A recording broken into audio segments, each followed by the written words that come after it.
let's talk about the job stuff, because I routinely show people how to negotiate $10,000, $25,000 raises all the time.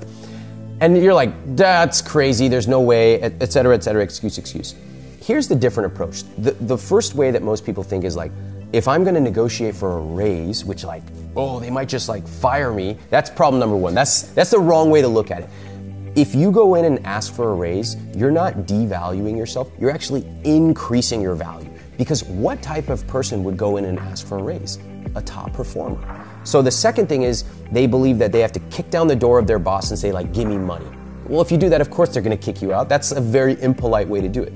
A third way is much more effective. So I'll just give you like the quick lay of the land. If you want to get a raise, for anybody watching, this is how you do it.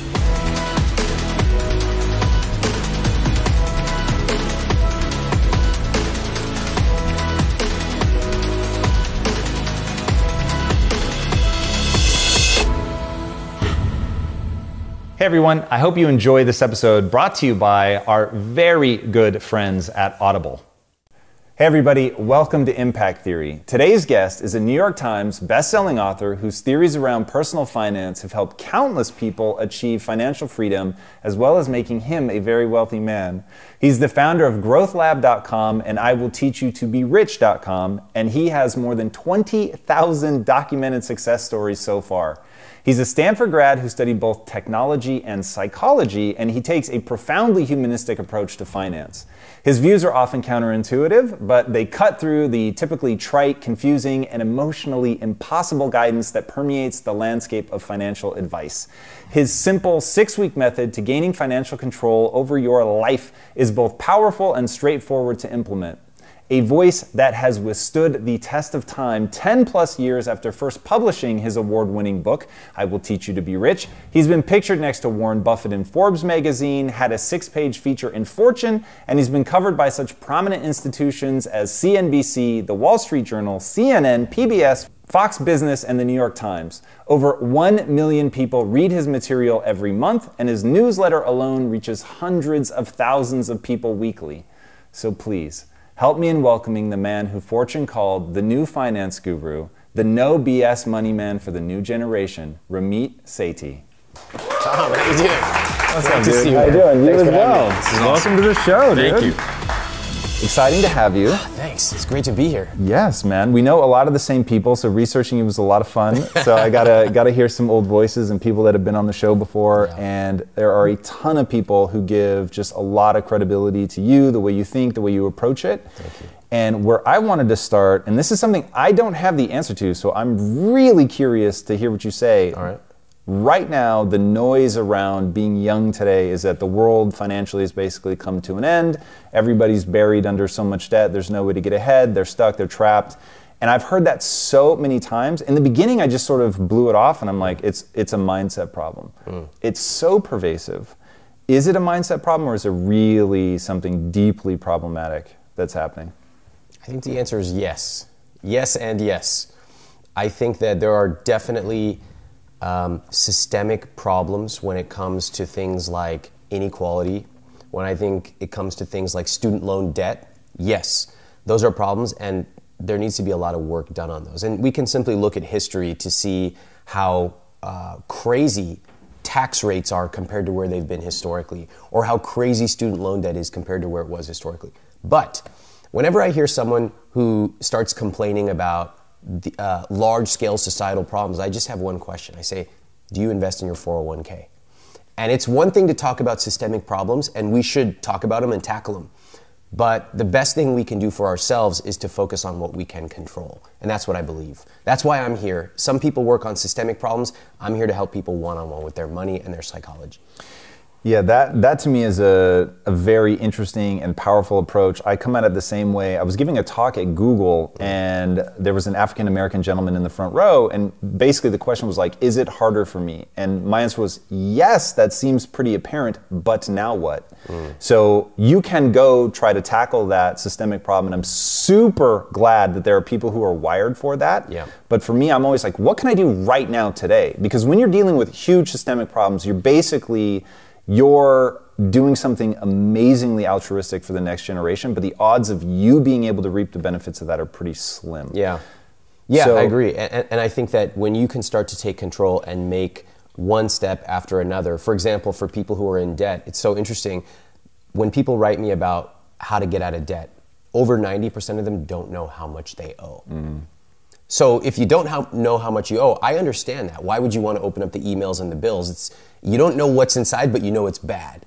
But the first step to doing that, to paying it off, is to open it up, confront reality, get real, and then make a plan. And all of those things can be done in and of yourself without regards to what's going on outside your house or outside your email inbox. One thing that I really like about your approach is the way that you look at it from a psychological standpoint. You talk a lot about programming, the beliefs that people have around money, which I think are really, really important.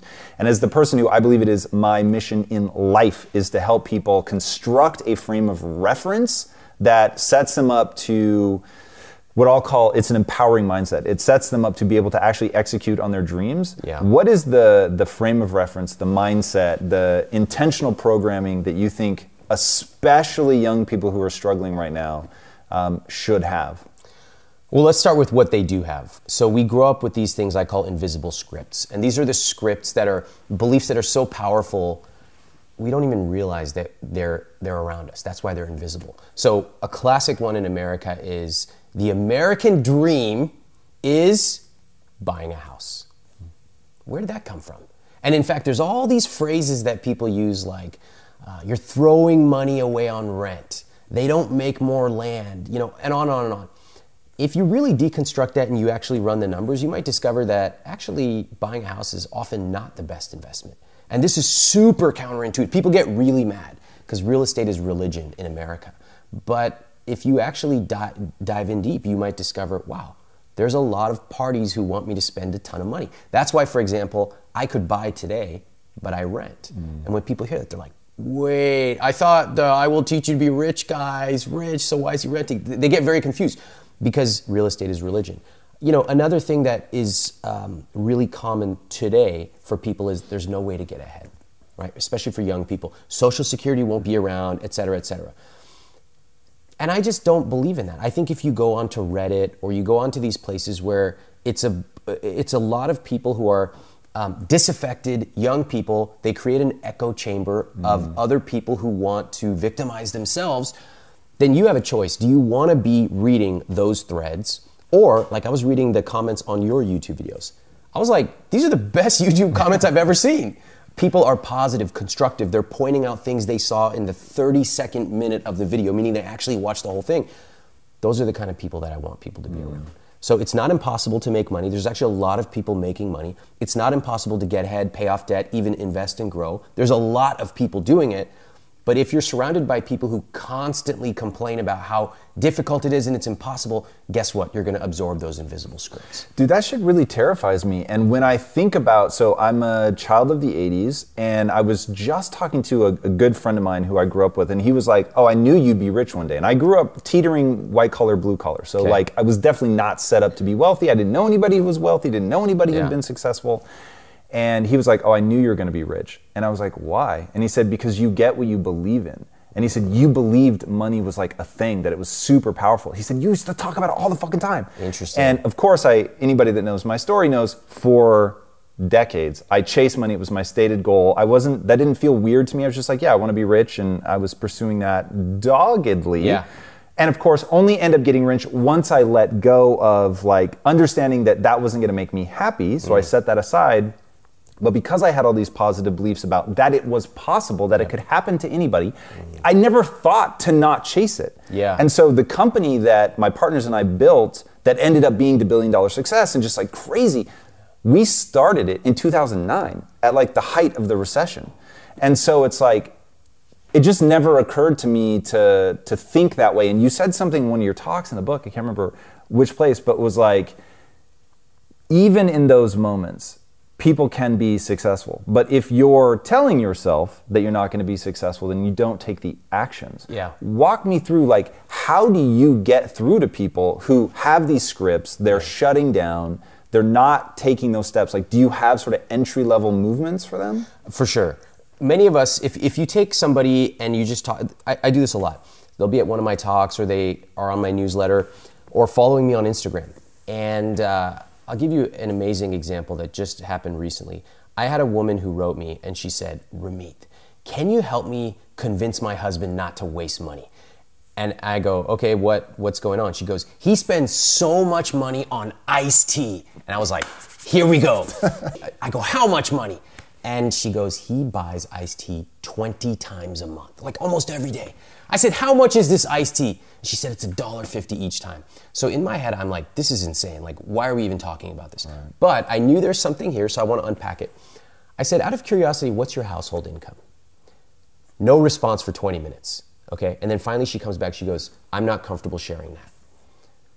So I said, just give me a range. Okay, what do you think her and her husband's household income is? I know the story.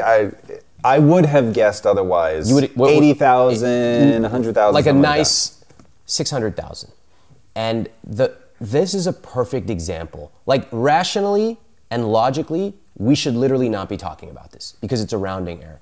But there's something going on in her belief system that made her fixate on iced tea. And so for anybody, whether it's iced tea or whether it's, lattes is a classic example. Everybody tells you not to spend money. I'm like, that's the worst advice ever. Buy as many lattes as you want. Or some people, they just love, for example, clothes, right? I like clothes. They love it, but everybody around them has told them things like, that's shallow, that's a waste of money, you should invest in your Roth IRA. And so what do? All of us, we're torn apart because we live in a paradoxical society that is both puritanical, telling us we should retreat into a cave and do nothing, but then we go on Instagram and everyone's in Bora Bora wearing, it's ridiculous. And so what do? We just buy everything and then we feel guilty. It's the worst possible response. So what I do is first I say, what do you love spending money on? Love. And nobody talks about this. They always say, oh, let me see your budget, you're overspending, and everyone's just like, forget this. Right? I'll never come on here and berate someone for their spending because I've seen it all. When they talk about what they love, then I say, what would it feel like to be able to spend 2 times or 4 times as much on that? And people have never thought like that. Then, once we start from a place of aspiration, of what do we want, let's work through the mechanics of how to get there. Dude, I love that so much. And in your book, you talk about like starting with what you want instead of what you don't want. Yes. You also talk about like, what's that money dial? What's the thing like for you that you really get amped up about? And I was like, the funny thing is, so I'm doing this research. You have to imagine this. I'm doing this research in a room that I like don't usually let people go into. Okay. And it's known as the comic room. Okay. And if you go in the comic book room, you will see it's just like stacked of like comics everywhere. Okay. And that's my iced tea. Like if my wife were going to complain about what does Tom spend his money on outside of the business, of course, it's that. Like now, why do you love those comic books? Well, that's a very involved story. But I will say that there's something unique about comic books that give you these really big ideas very rapidly. Okay. Love it. And then let me share this story that just happened a couple days ago here in LA.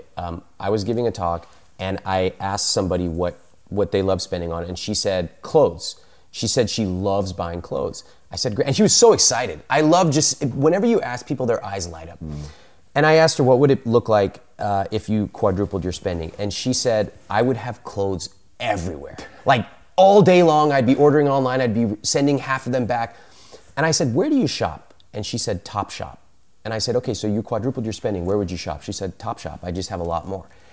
And it was fascinating because when you ask people what they love spending on and what if they could spend more, what would they do? Most people have never thought about it. She had limited herself into the box of Topshop. Now, I don't know, Topshop's perfectly fine, that's fine.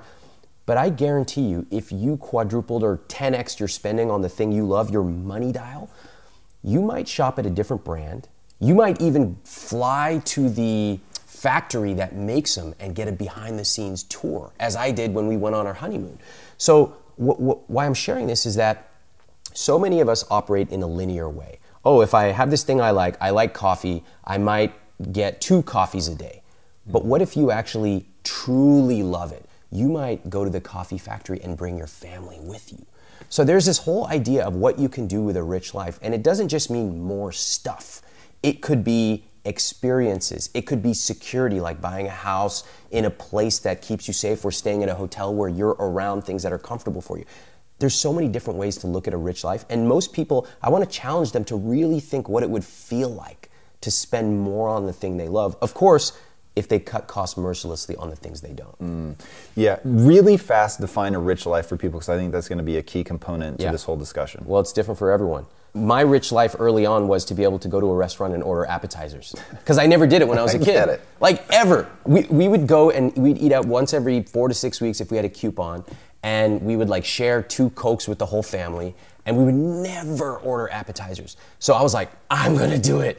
And then the next dream for me was to be able to hop in a taxi if I lived in New York during the summer without having to take the train and sweat before a meeting. Now my dreams got bigger. And there's a variety of things that are my rich life, but everybody's is different. So some people, I have people in my book, they're like, I use your book, my wife and I retired at 35 and 36, we drive around in an RV. I don't want to drive around in an RV. But he and his wife do, and I love that. So a rich life is what you define. And when I ask people what's a rich life to you, they usually say 2 things. Freedom, which is a very nice word, but it's kind of generic. And they say a number, usually $1 million. And I say, like, freedom, what is that to you? And they're like, I want to do whatever I want when I want. And I'm like, get specific. Do you want to order appetizers? Do you want to do yoga at 3 p.m.? And that's where the conversation stops. So if you're watching, I want everyone to think, what is your rich life? And take it from the clouds to the street. I want to buy 3 different Lululemon tank tops a month because I don't ever want to have to wear an old one. Whatever. Go as crazy as you want. I want to travel for a month and I want to bring my family with me. Great. A rich life is different for everyone, but is about your definition. Yeah, it's interesting. And be careful what you aim for. So we just did a piece of content not too long ago, and I was standing out in the backyard, and the guy that does my Instagram was like, hey, talk to people about like what you used to do when you were broke to like stay motivated. And I was like, well, we used to drive around these really rich neighborhoods, Beverly Hills, Bel Air, all of that. And I said, ironically, I'm recording this, telling you this from one of the houses that we used to drive by, and be careful what you aim for because you really might get it. And it's like that whole Topshop example that you were talking about, where the person who put themselves in that box, they had a lack of thought about anything beyond it. And it's that lack of thought that can work for you or against you. And what I mean by that is, I didn't even think about, an economic downturn means that I can't do well. I was just sort of oblivious to that in 2009 when we were starting Quest. And so I just marched ahead assuming that it could happen. Or you are thinking about it and you paint a very clear vision, and so you're constantly asking yourself, I'm not going to get there where I'm at now. So how do I cross this chasm? How do people cross that chasm? Like, I know right now the one thing that people are thinking is, fuck, these guys are just like off in the clouds. It's 2 rich guys having a rich guy conversation. It's not real. But dude, inside I'm thinking, motherfucker, I used to be so poor that I couldn't pay my bills. I used to sleep on an air mattress with a fucking leak in it, dude. And so I would blow it up, sit on the floor every night, sometimes like 3 a.m. I'm so fucking exhausted. And usually I would only do it halfway, so I was fucking tired. I put clothes under my air mattress. By the way, also sleeping halfway in a closet because I had a roommate. And so I couldn't even like have my air mattress in the normal part of the room. I emptied my closet, I fucking slid my bed half in. So when it deflated, you know the rack that like the door slides across? I would wake up with that shit on my back. I'm like, that's where I fucking started. This was not like somebody handed me money. But in that place, I had this obsessive belief that I could make it come true. That I could make it come true. And where did that come from? Honestly, 80s movies. John Hughes. John Hughes convinced me accidentally that I could be rich. He just like, everybody had a nice house in Chicago. And so I was like, well, that's not what I have and I really want that. But I never had darkness around it. I was just like, fuck, that's what I want, let's do it. And when you say darkness, those are those beliefs that you hear people talking about sometimes, right? Like, you have to step on someone to make money. If you hear that enough, or like, we don't talk about money in this family, if you hear that enough, you start to associate making money with being bad. And when winning is actually losing, most people just choose not to play the game at all. So you had an aspiration, it sounds like. Funny enough, you got it from movies, but it almost seems like you went for it maniacally, and then once you got it, that's probably where chapter 2 happened, where it's like, wait a minute, do I actually want some of this stuff that I got? Like, that happened to me. I'm curious, is that what chapter 2 was for you? A little bit different, Okay. but I think people watching know my story well enough. I want to hear your story. So mine was, I had some similarities with you. Growing up, middle class, we didn't have inheritance, summer houses, none of that stuff. And my mom stayed home with kids, my dad went to work.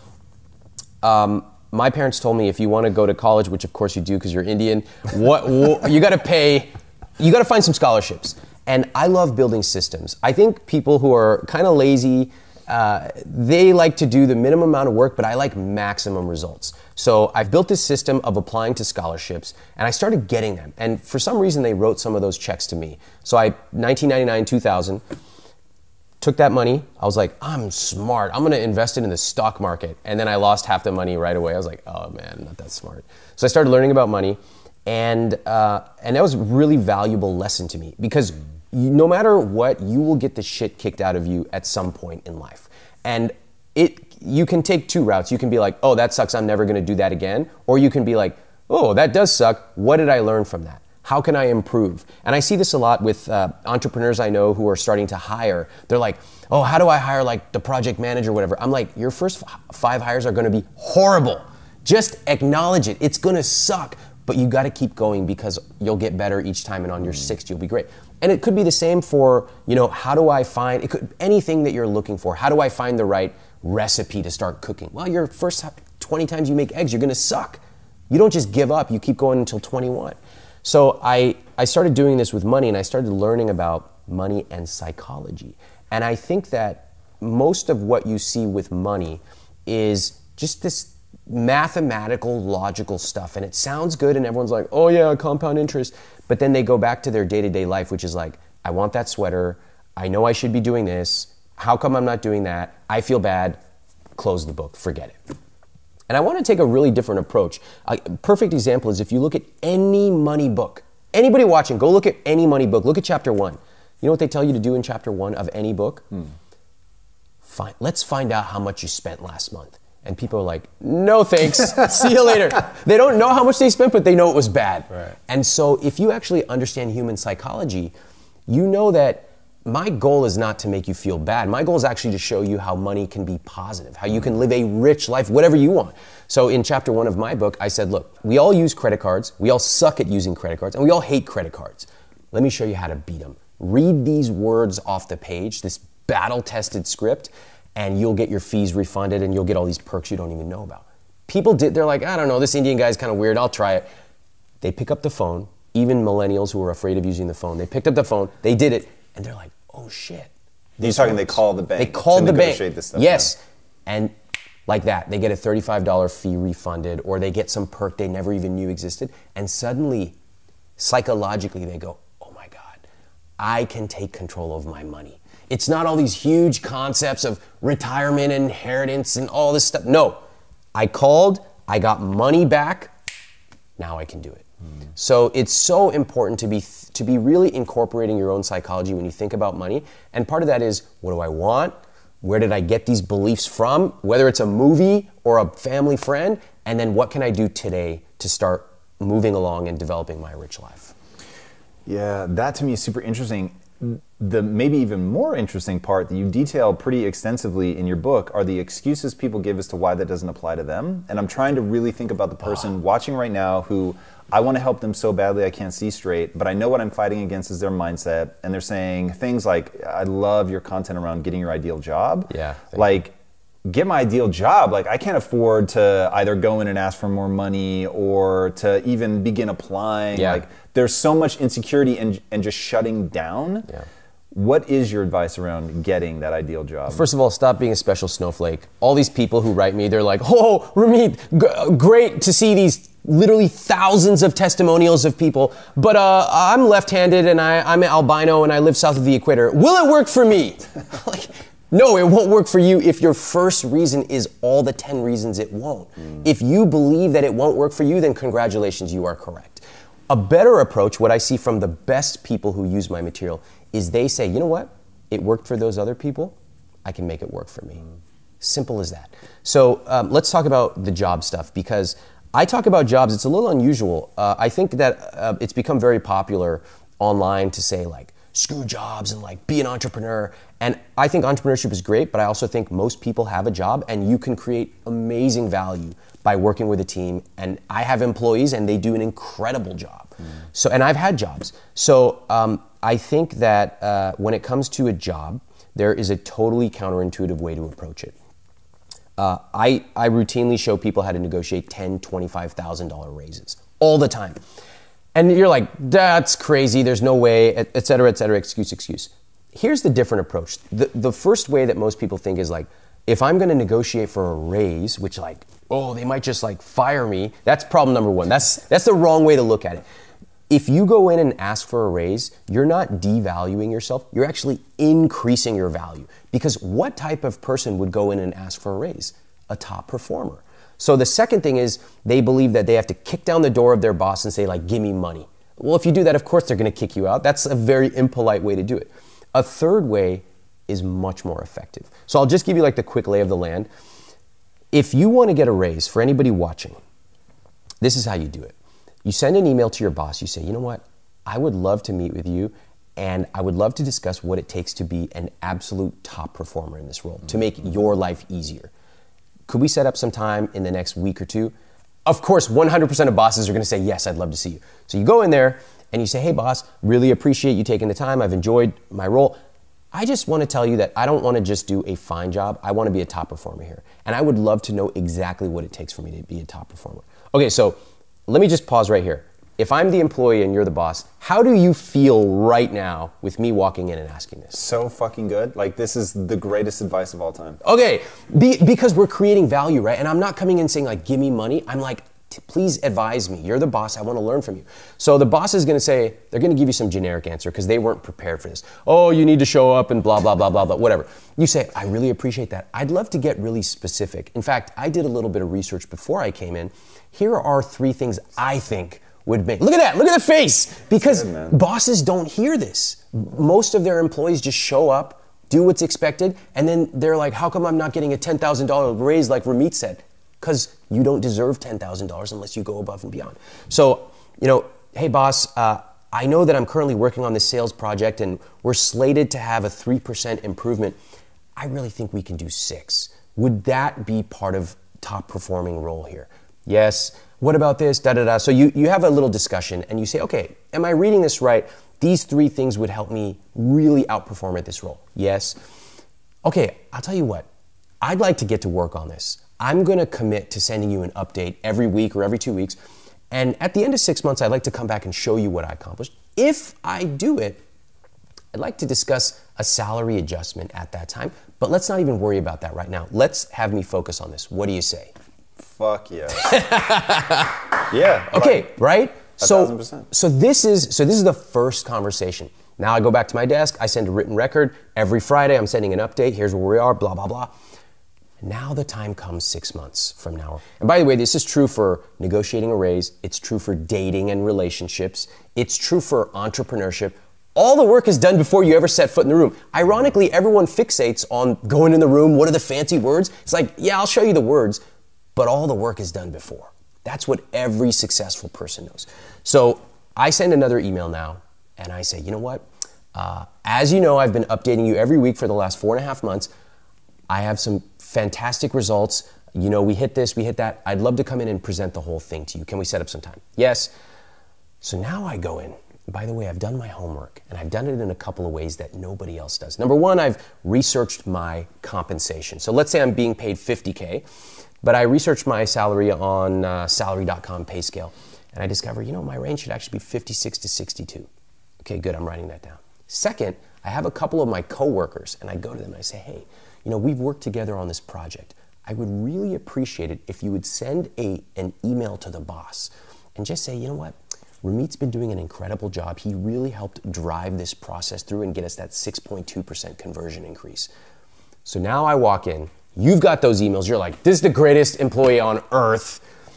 I walk in, I say, you know what, I'm so proud. We accomplished this, we accomplished that. We discussed this 6 months ago. I wanted to be a top performer. Here you go. You theatrically pull out your results out of your briefcase. It matters to be theatric, right? And then, how's the boss feeling right now? Amazing. Amazing. Everybody's happy, you winning. you're doing your boss's job for them, they're happy. And then you say, there's one last thing. I know we discussed having a discussion about a compensation adjustment. I'd like to talk about that right now. Now you get to have the conversation. You've got all your data. You've already made the boss a ton of money. And all the words you can use are right there in the book and on my courses. That's how you negotiate your salary. So when people say like, oh, there's no way I can negotiate. Yeah, there's no way if you just walk in and say, give me money. But if you actually become a top performer, then it makes perfect sense that you would get top performer compensation. Mic drop, man. Dude, that's one of those things. I really hope people listen to that. And this is the conversation that I'm trying to have with my audience all the time is like, you actually have to be that top performer. You actually have to walk in, know what good is, know what excellent is, and then actually go fucking deliver. Yeah. And if your attitude is, why am I not being paid more, and you're pissed about it, first of all, that attitude comes across. Nobody wants to be around that attitude. Yeah. Second, if you lay it out and get them to agree, and then you execute against it, you know something about them if they balk at paying at that point. Yes. If you actually did it, and they're not willing to compensate, you bounce. And here's what I always tell people. You've just put yourself in the most powerful position ever because you can deliver results. Once you're good enough to actually deliver results, you can go wherever the fuck you want. Man, I'm so glad. That's one of the reasons I wanted to talk to you, because it is so rare to hear people actually telling the truth. And I think people actually desperately crave the truth. They desperately crave it about top performers, about being successful, fitness. Like, there's so much bullshit out there. And I'll give you an example from my own. Just recently, I did an Instagram story on what I eat. And I've gotten into fitness, and I showed the exact macros and calories and this and that. And people were just like, what? And like, because no one shows exact numbers. And when I see someone who's successful, I don't just want to know some generic platitudes like, oh, try hard, blah. I'm like, show me what you eat, what time, show me where you spend your money, show me why you spend it on that. Why do you fly business class? Why? I want to know. Or why do you not have a TV? Tell me.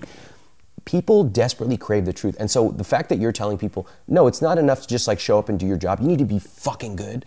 That's the truth that people need to hear. For sure. Yeah. No question, man. I want to go back to something you said, and it revolves around the idea of, and you've talked about this in finance, that you want to surround yourself with people that are thinking the way that you think. And one thing that you advise people to do, which I think is really smart, and I'm going to immediately start stealing, is, hey, if you can't find the people in your life that you want, go into my comment section. I've literally been attracting these people. Tell them what you're looking for and see who responds. I think it's brilliant. You said something at the beginning of this interview about, you were talking about Reddit, and you said there are certain people that want to victimize themselves. Yeah. And that immediately rings true to me. Oh, yeah. What do you mean? In what way do people victimize themselves? And then how do you surround yourself with a group of people that don't? Well, let's just take somebody watching this video right now. Oh, Ramit, must be nice to talk about getting a $10,000 raise. I can't even make enough money to save $100. And then the next person is going, oh, save $100 a month? I can't even save 50 cents. And it's this regression, not only to the mean, but this downward spiral of competing to see how bad you've got it. And what I've seen now is that there are larger echo chambers, whether it be Twitter, YouTube comments, not yours, but most, Reddit for sure, and this idea that you simply cannot get ahead, so let's just complain. And I have no tolerance for it. I have no tolerance. We all start at different places in life, right? I was born and bred to be a spelling bee champ. I knew I was going to be a champ ever since I was born, and I was. Great. But I did not know, my dad didn't sit around teaching me how to deadlift. Indian dads are not teaching their kids how to deadlift. I had to learn that on my own. So we all start from a different place in life. Some people they have two parents, and they're born in America. You hit the lottery already. Some people did not. Some people went to a college. Some people did not. Look, we all start from different places in different parts of our life. But what we can focus on today is what can I do to change that and to control what I can control. And if you're complaining about money and you have not, say, automated saving $20 a month, then why are we even talking, right? You can take control at the basic level. I had a woman who once wrote me, she said, you know, Ramit, I constantly tell myself I want to go for a run 3 times a week, and I never do. I said, why don't you just go once? And she goes, once? What would that do? She would rather dream about running 3 times a week than actually go once. And the many disaffected young people who victimize themselves would rather dream about being a millionaire than actually save $50 a month. And I would challenge people, when you get that ball rolling of saving even 20 or 50 bucks a month, it really changes your view of controlling your own life. Because after 2 or 3 or 4 months, you start to say like, oh my God, that's adding up. Oh my God, now I actually added some investments into there, even a small amount. Oh my God, that's actually growing. Wow, I can do this. That's the whole power of using psychology against yourself. I love that, against yourself, but in a super powerful way, aimed at what you want. I know that clarity is a big thing for you. Make sure you know what you want, what you're building towards. I think that's really important. I also think rules, which you talk about, are important. Yeah. What kind of rules should people have specifically around money? Okay, I love meeting smart people who have thought about any part of life like parenting, because I'm like, hey, I might not agree with your rules, but you clearly thought about it. And this is true for people, whether it's business, fitness, money. So recently I wrote down my 10 rules for money. You don't have to agree with all of them. Some of them might not apply, but just to see that this is the way I think about it. So I have some basic rules of thumb that help me make decisions. And one rule is I want to save 20 to 30% consistently, right? If I'm doing that, then whether I'm spending $3 or $5 on a coffee or cheesecake or whatever is irrelevant, because I'm hitting my goals. Anytime I'm flying over a certain amount of time, business class. Okay, now I wasn't able to do that for a long time, but now I am, so I do it. Another one is marry the right person.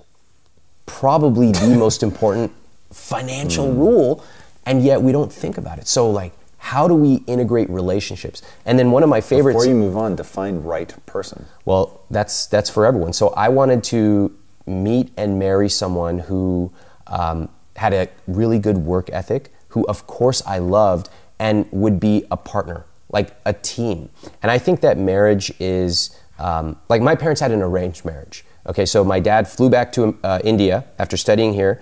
He met my mom, 7 days later, they were married. Wow. Yeah, and they met, they had the chance to meet, but basically the way it worked, especially back then, was you meet, you get married, and then you fall in love. So what this has done for me is really, I grew up in America, but I have a lot of Indian culture around me. It made me realize that so much of what we assume is true in America is actually not. It's a cultural assumption. So in America, the assumption is you meet, you fall in love, and then you get married. But guess what? There's other cultures where it goes the opposite way. Marry and then fall in love. So that taught me that marriage is not just about the romance. That matters. Of course, you want to be attracted. You want to feel love towards your partner. But if you talk to anyone who's married, let's say 10 years, maybe they have kids, maybe not. Like, look at their text messages. They're not like, oh, love you, babe. Oh my God, you look so sexy today. They're like, did you pick up the milk? It's a partnership. And so what we don't talk about in America is that marriage is not just romance. It's also a team. And you're finding the ultimate teammate for life. Someone who you can trust, someone who challenges you. And so we need to build that into the way that we evaluate our potential partners. Can I trust this person? Right? If they can't reach me on the phone, are they going to do what needs to be done to keep things running? And are they going to push me to be my best self? That's the kind of partner I wanted. One thing that I loved is talking about the values around the money instead of just what are you spending the money on or how do you spend money, but what are your values, and actually having that real core conversation. It's a really tough one. And I have to admit that I violated my own rule with this, with my wife, because she opened up her books to me, like the financial stuff. And then I forgot, hey, if she opens herself up financially, I should do the same. And I didn't. And so I think a year went by and she finally came to me. She's like, this isn't fair. Like, I've told you everything and I don't know anything about your finances. So we had that conversation. And then we have spent so much time talking about what money means to us. So I'll give you a couple of examples of what it means to us. And I have to say, like, we think about money differently, for sure. Any partnership will. We have different earning, we have different histories with money, different ways that we were raised. My wife, she wants money to make her feel safe. The word safe to me is like saying, like, I want money to make me feel applesauce. Like, I don't even connect the two. Like, I feel safe at a baseline. And I know that if everything went away, I could make money again. And I have my investments and all this stuff. I have my emergency fund.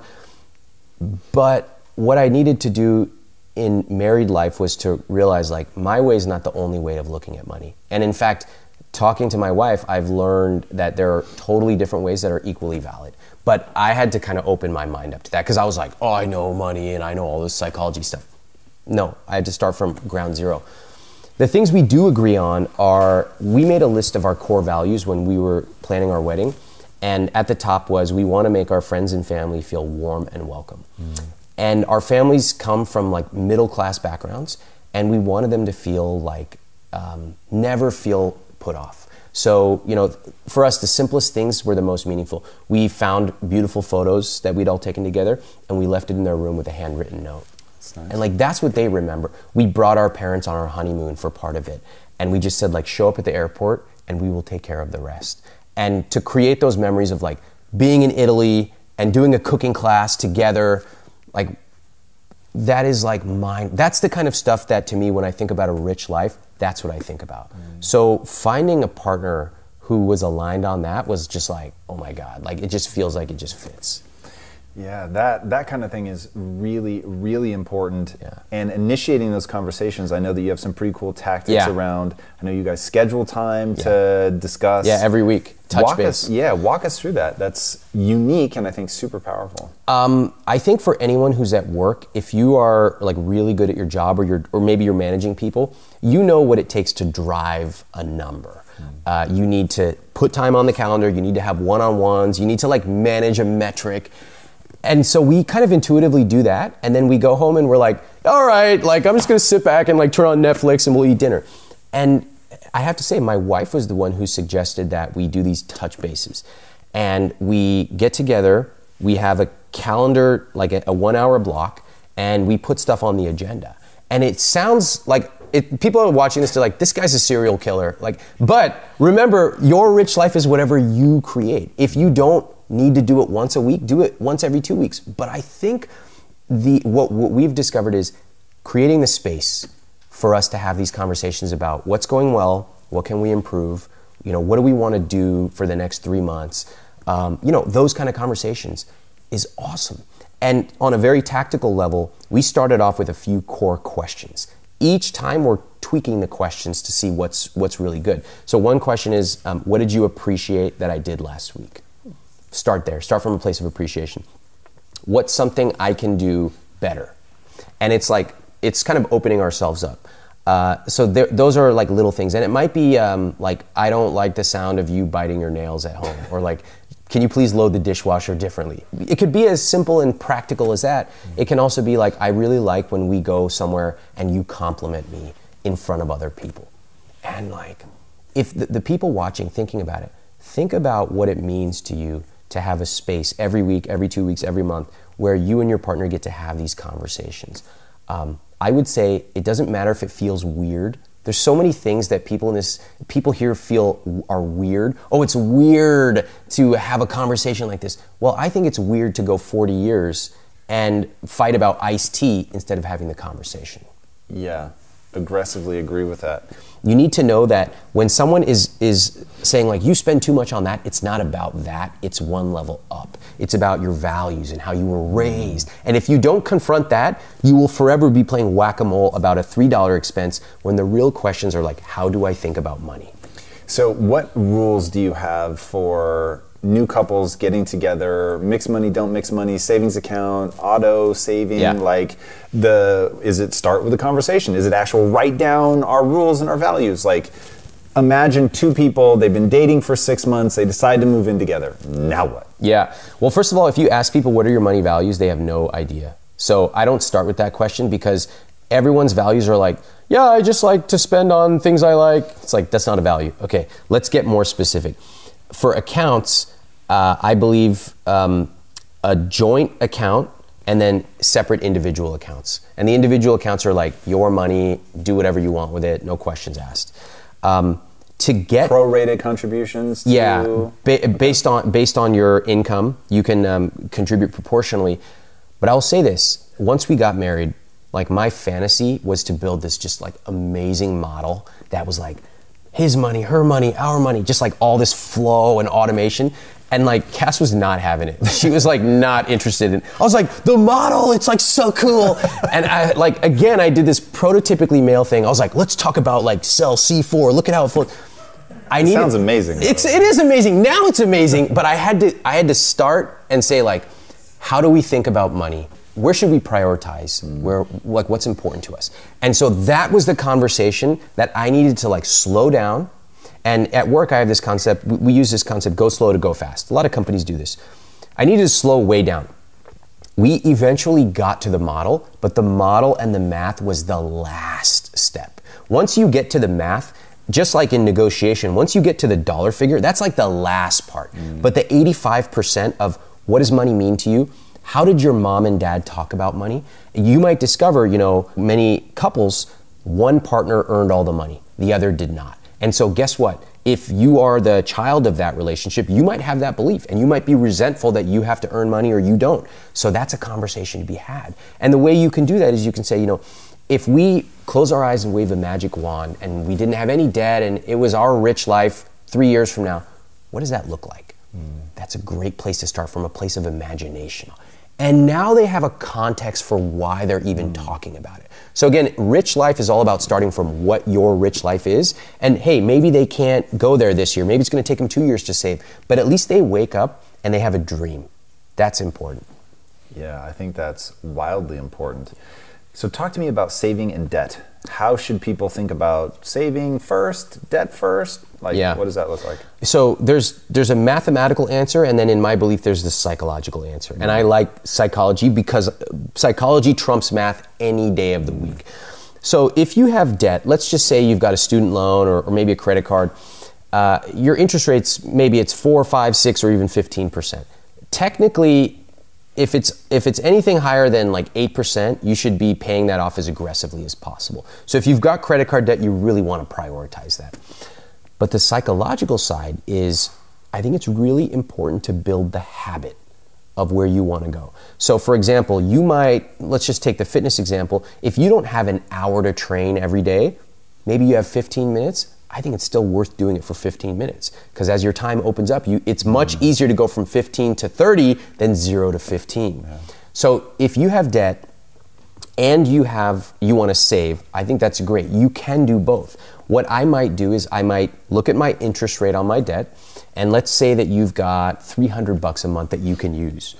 I would probably put most of it towards the debt, depending on the interest rate, but I would definitely save $20, $50, $100 automatically. And I want to emphasize one thing for people. When a lot of people think about money, it's like, oh my God, there's all these accounts and 401k and annuity and all this stuff. I spend less than 1 hour per month on my money. That's crazy. That's how it should be. Money should be boring. It should not be dramatic. You should not be looking at all these TV shows and seeing, it's boring. It's calm, right? I say from hot to cool. Hot is like stuff on TV and oh my God, I feel stressed and embarrassed. What I want to do is take it from hot to cool. Cool is, do I want to go on vacation this year? Or is it worth it for me to buy this handbag or this jacket?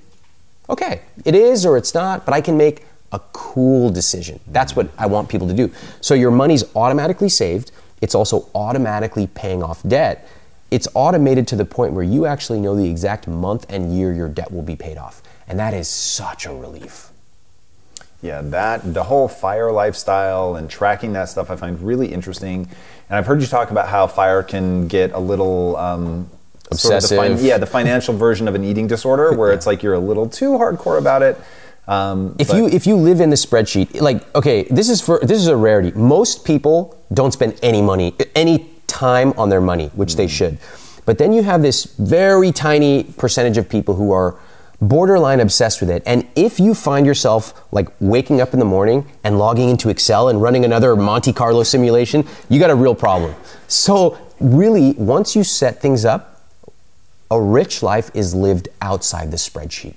Like, this is a rich life. The fact that we get to meet and we get to talk and we get to help so many people. This is a rich life. A rich life can be going on vacation. A rich life can be eating at a restaurant or cooking at home.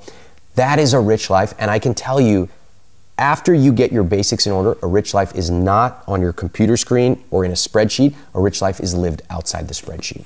All right. Where can people find you to get some help? You can find me at iwillteachyoutoberich.com. Get on my newsletter. We send a ton of awesome stuff. Instagram and Twitter, I'm at Ramit. And you can find me all over the web. And my book, of course, I Will Teach You to Be Rich, at any bookstore. Amazing, man. Yeah. What is driving you? What's the impact that you want to have on the world? I want to help people really honestly create their rich life and to be unapologetic about it. And it can be as crazy, absurd, extravagant, philanthropic as you want. But I want every single person. My dream is that the people watching this, they read my book, and my email address is all over the book. My dream is that they come and they say, you know what? I used your book, I applied it, this is my rich life. And they just tell me. That is my dream. I love that, man. Thank you so much for coming on the show. Guys, if you haven't already, be sure to subscribe. You're going to get amazing stuff like this all the time. And until next time, my friends, be legendary. Take care. Brother, that was amazing. Oh, man, that was awesome. Thank you so much for that. Thank you. Hey everyone, I wanted to take a second to give a shout out to our longtime friends at Audible.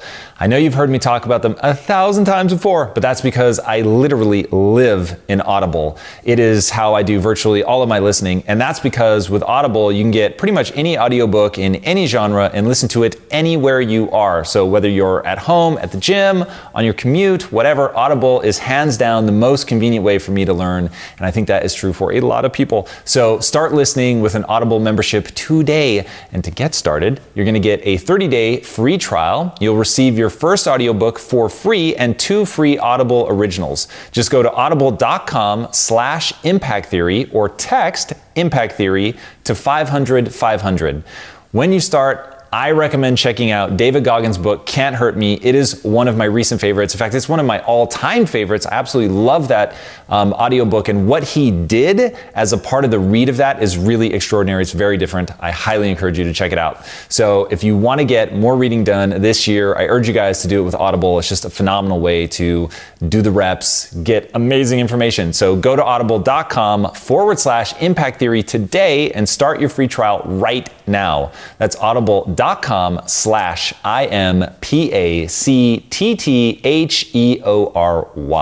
Or you can text Impact Theory to 500-500. Give it a try. All right, guys, enjoy and be legendary. For reading online, someone said, she only gets work because she's pretty. My first thought was like, what are they talking about? Because that never would occur to me. And I started to realize I need to really share more of my testimony because I don't think people understand that what they may see or perceive is something that I literally battled for 25 years, the first 25 years of my life.